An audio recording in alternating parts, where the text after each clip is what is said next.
Salam, salam, outsider. Le débrief commence maintenant.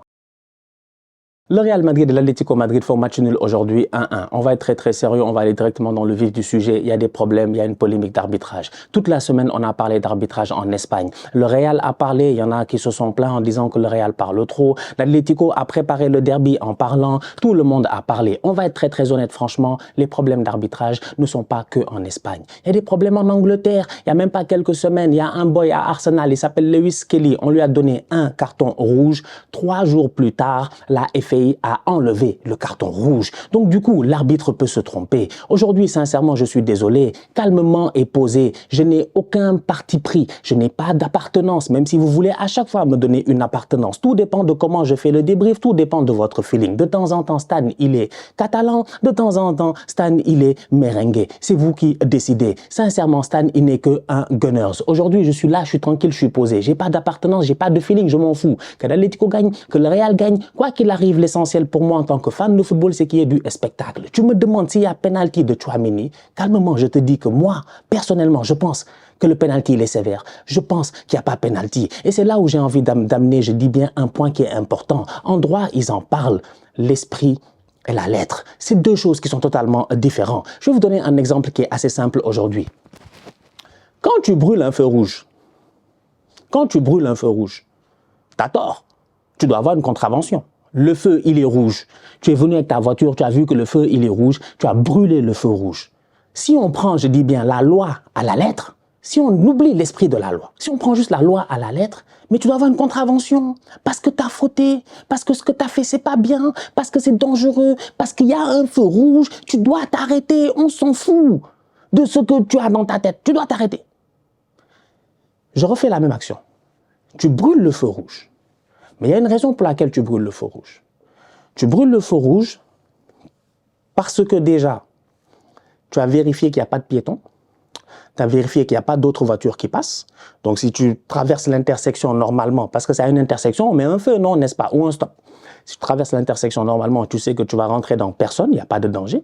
Et deuxièmement, dans ta voiture, tu as un enfant, ton enfant, qui a une crise d'épilepsie, je sais pas, ou un truc comme ça, qui est malade, qui doit aller d'urgence à l'hôpital, rapidement aux urgences, et tu as pris la décision en âme et conscience, en sachant pertinemment, je dis bien, que si tu brûles le feu rouge, tu peux avoir une contravention, tu as pris la décision de brûler le feu rouge parce que tu as évalué tous les dangers et tu t'es rendu compte que l'enfant qui est dans la voiture est important, qu'en ce moment, il n'y a pas de danger, je peux traverser. Ça, c'est l'esprit. Ça n'a rien à voir avec la lettre. Parce que moi, si dans l'esprit, je m'arrête et je me dis que oui, c'est parce que son fils était malade, qu'il a brûlé le feu rouge, machin, on peut interpréter, on peut discuter. Si on prend la loi à la lettre, je dis bien, à la lettre, je m'en fous de ce qui se passe dans ta voiture, dans ta tête, dans ta famille, que tu sois Pep Guardiola, que ta famille les divorce, c'est pas mon problème, je dis bien, tu as brûlé le feu rouge. Tchouaméni arrive aujourd'hui à la surface de réparation. Non, il faut que je parle parce que franchement, j'ai dit, moi je suis fatigué, j'ai l'impression que je ne peux plus discuter avec personne. C'est soit c'est blanc, soit c'est rouge avec vous, soit c'est blanc, soit c'est noir, ou ça c'est je ne sais pas quoi en fait. Il faut que ce soit toujours dans des trucs. On ne peut même plus discuter avec personne. Tchouaméni arrive aujourd'hui. Tu me demandes, moi, j'ai dit, moi, en tant que fan d'Arsenal, si ça s'est sifflé contre un défenseur d'Arsenal, franchement, j'aurais mal, j'aurais dit, ouais, quand même. Essayons d'analyser un tout petit peu. Déjà, à la base, si Lino, il tape le ballon, si Lino, il touche le ballon, je dis bien, il y a penalty. Il y a contact. De ce qu'on voit, Tchouaméni a touché le joueur. Il n'y a pas de problème. Mais regardez le geste de Tchouaméni. Regardez le geste de Lino. Les deux loupent le ballon. Les deux vont jouer le ballon. Il y en a un qui est défenseur, il y en a un qui est attaquant. C'est évident que quand les deux loupent le ballon, il y en a un qui va toucher l'autre. Il l'a touché. Si on analyse et qu'on enlève, je dis bien, la loi à la lettre, parce que si je la prends à la lettre, il l'a touché, il y a penalty, c'est ce que disent la plupart des gens ici. Il l'a touché, il y a penalty. Moi, je suis d'accord avec vous. Je m'arrête juste à ça. Je dis, boy, tu l'as touché, il y a penalty. Mais si je pousse un tout petit peu plus ma réflexion, personnellement, je me dis, mais attends. Il l'a touché, oui, mais c'est quoi le contexte de l'action réellement, en fait?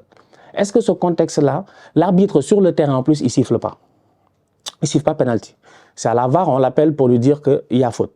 Normalement, à la VAR, on t'appelle que s'il y a vraiment, comment ils appellent ça, une intention, ou si c'est dangereux, ou dangerous play, ou je ne sais pas quoi.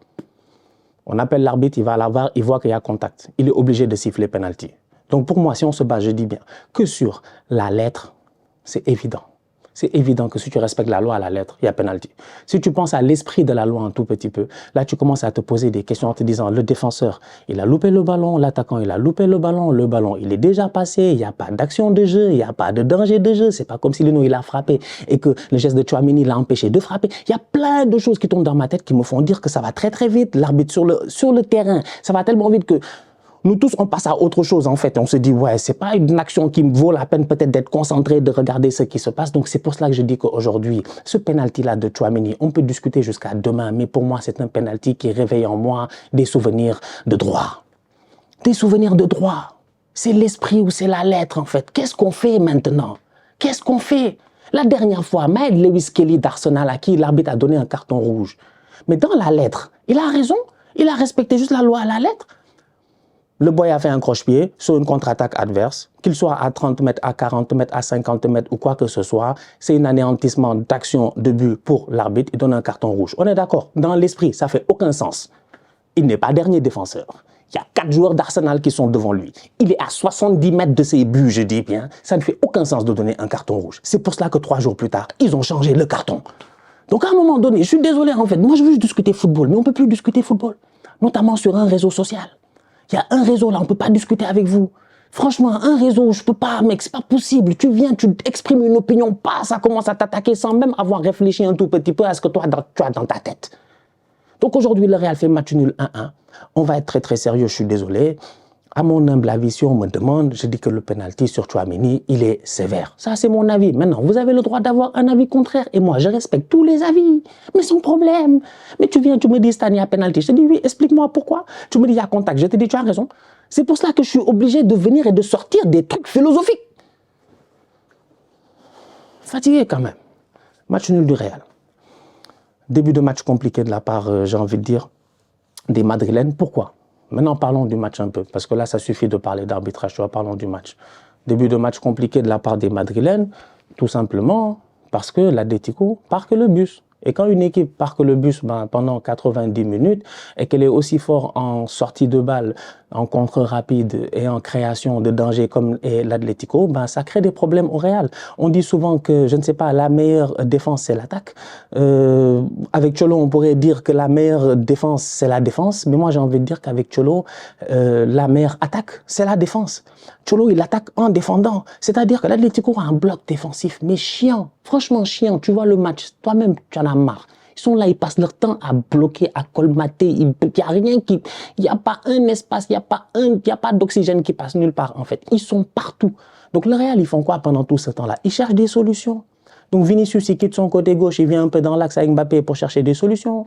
Il quitte l'axe, il va là-bas de l'autre côté avec Rodrigo pour chercher des solutions. Donc, Vini a traversé tout le terrain. Bellingham, il est à droite, puis à un moment donné, il se retrouve à gauche pour chercher des solutions. T'as un Real qui est constamment dans le match en train de chercher des solutions. Pendant toute une mi-temps, il cherche des solutions. C'est pour ça que je dis que on va être très très sérieux. La meilleure attaque pour Cholo Simeone, c'est peut-être la défense. Parce qu'à force de chercher des solutions, tu arrives à court de solutions. C'est pour cela que le Real Madrid aujourd'hui, ils s'en sortent. Claque un but de Mbappé et tout. Mais si tu regardes bien, les actions les plus dangereuses du Real sont des actions qui partent de 1 joueur, de 2 ou de maximum de 3 joueurs. C'est une équipe qui aujourd'hui a de la galère à construire collectivement. Ça, c'est un fait qu'il ne faut pas oublier. Le collectif, c'est 11 joueurs, c'est pas 3 joueurs. Depuis le début de la saison, je n'arrête pas de répéter, le Real est une équipe qui est très forte. Pourquoi? Parce qu'individuellement, elle a de très bons joueurs. Kylian Mbappé, tu donnes le ballon, mais tout seul, il fait la différence. Aujourd'hui, il l'a fait plusieurs fois. Vinicius, tu donnes le ballon, tout seul, il peut faire la différence. Il l'a fait aujourd'hui plusieurs fois, seul ou avec Jude Bellingham, que ce soit les 1-2, les machins et tout ça. Ça a toujours été 2 ou 3 joueurs. Il faut qu'il y ait Mbappé, Bellingham, Rodrigo, ça va combiner. Mbappé, Vinicius, Bellingham, ça va combiner. Mais sinon, mis à part cela, tu as rarement des combinaisons qui viennent de derrière. Tu as rarement des combinaisons qui incluent réellement 11 joueurs. Tu as rarement du collectif. Donc, quand tu n'as pas de collectif, face à une équipe comme ça, en fait, comme l'Atlético, qui passe son temps à parquer le bus, qui défend, qui t'attend, et que à un moment donné, à force de chercher, tu commences à devenir fatigué, tu commences à ne plus avoir d'idées, tu commences à être, comme je dis, à court de solutions. Ça, c'est le but de Carlo Ancelotti, en fait. C'est Carlo Ancelotti qui doit travailler. Et ça, on n'arrête pas de le dire depuis le début de la saison. Donc aujourd'hui, le Real encaisse un but sur un penalty qui, à mon humble avis, personnellement, est quand même, je pense, c'est quand même litige, quoi. Il y a de quoi discuter aujourd'hui. Je pense que c'est un penalty qui fait débat. Donc, quand tu le veuilles ou non, il fait débat. Alvarez vient, il met une petite panenka presque à ras de terre, là, mini panenka sans aucun problème, sur Thibaut Courtois. Derrière, tu as une égalisation de Kylian Mbappé, on est d'accord. Le Real se crée des occasions, mais de manière individuelle. Encore une fois. Et c'est ça que moi je trouve dommage en fait.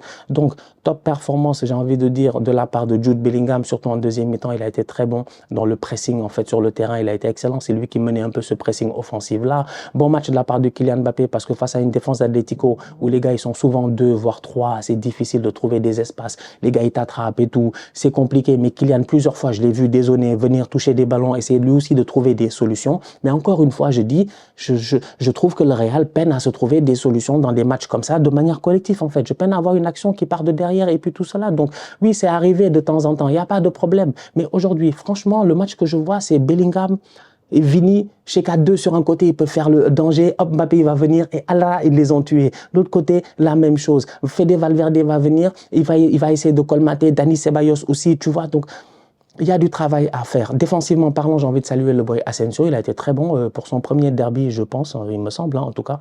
Il a été excellent aujourd'hui. Il a été vraiment excellent. Excellent, plusieurs fois présent dès le début du match, dès la première action. Il était présent par ses tacles glissés et tout.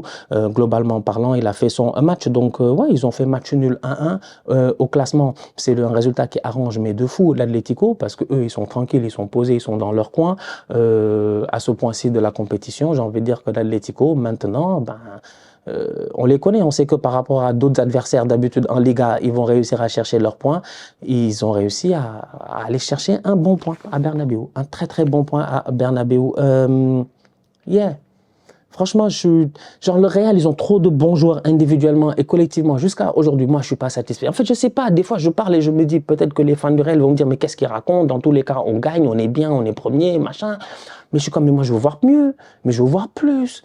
Mais je veux voir genre même face à des blocs défensifs, tu vois, genre bas et compliqué et tout, et que c'est vrai que ça peut être compliqué de trouver des solutions, mais c'est pas la première fois.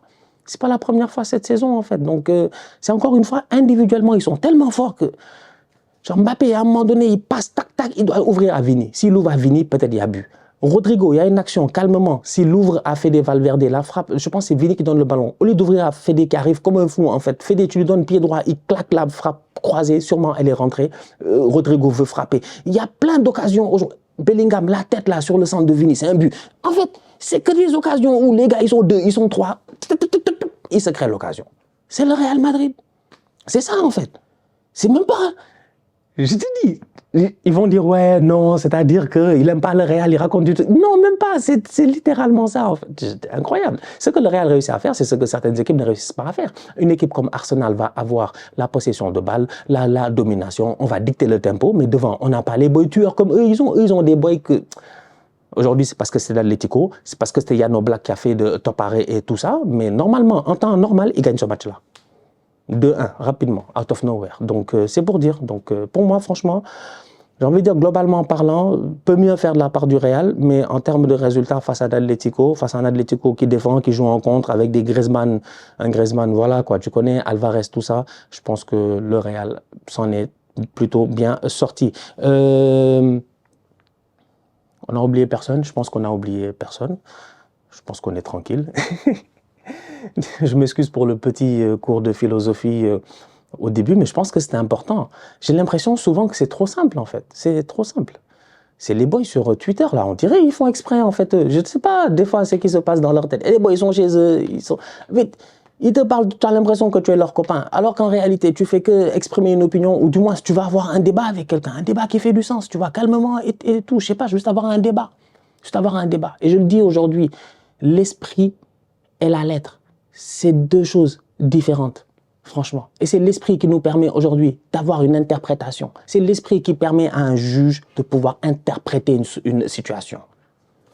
Le juge sur le terrain, c'est qui? C'est l'arbitre, en fait. C'est l'arbitre. C'est l'arbitre.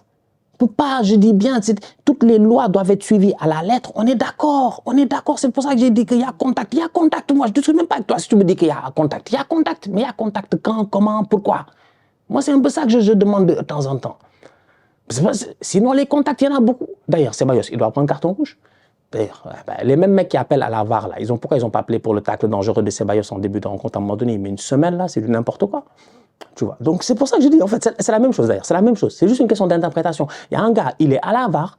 Pour lui, la semelle de Ceballos ne nécessite pas que l'arbitre vienne vérifier si ça mérite un rouge. C'est un mec qui est à la VAR qui lui décide que la semelle de Tchouaméni nécessite que l'arbitre vienne voir pour donner penalty. Ah, moi, je me pose des questions. Ah, comme disait un prof, franchement, il y a un prof là qui nous fatiguait, qui disait sincèrement. On ne pose pas des questions. On se pose des questions. Franchement, je me pose des questions. Parce que moi, je sais lire, je sais écrire. Donc, quand on me dit quelque chose, je ne peux pas accepter certaines choses. En fait, quand même. Bref. Bon. La famille, on se capte. Très bientôt, ouais, vous avez vu hein, les nouveaux t-shirts là. C'est pas mal. Hein. Franchement, c'est pas mal, c'est pas mal. C'est respectable. Hein. Ah ouais, sincèrement, c'est très respectable. Très, très respectable. Sincèrement, très, très respectable. Shout out à mes gars de la team Outsider. Ils sont en train de travailler sur des gros projets là. Ou même, vous savez, hein, c'est vrai que je suis là, je suis en vidéo et tout, mais voilà, j'ai des boys derrière qui se gèrent, qui sont pas des tocards. C'est en train de travailler sur des gros projets. Donc 2025, c'est une grosse année, une grosse annonce qui s'en vient aussi très très bientôt. Donc voilà, soyez prêts, vraiment soyez prêts quoi en fait. Ça fait longtemps que vous êtes là à me fatiguer. Machin, je sais pas quoi, il y a des trucs, vous êtes là à me fatiguer et tout. Je pense que... Ah oui, oui, oui, oui, oui. Je pense que les collections tocarisme... Il y a des trucs qui arrivent. Ah ouais, ouais, il y a des trucs qui arrivent. Les t-shirts Outsider, les bails spéciaux. Bref, 2025, c'est votre année en fait. C'est pas mon année à moi, c'est votre année en fait à vous, Outsider. On a pas mal de choses à faire ensemble. J'ai pas mal de projets à faire avec vous. Donc voilà, j'ai hâte de vous en dire plus. Mais bref, on va essayer de se gérer dans les prochaines semaines pour vous revenir le plus rapidement possible. Donc voilà, voilà la famille. Bah écoutez, d'ici là, on se capte demain pour un nouveau débrief. Le Barça va jouer, je pense, face à Séville. Il y aura encore des problèmes d'arbitrage et tout le monde va nous fatiguer. C'est toujours comme ça, on est fatigué. La famille, on se capte très bientôt pour une nouvelle vidéo. D'ici là, on continue à liker, on continue à partager, on s'abonne, on s'abonne, on s'abonne. On est ensemble, on reste en santé, c'est toujours le plus important. Tous outsiders.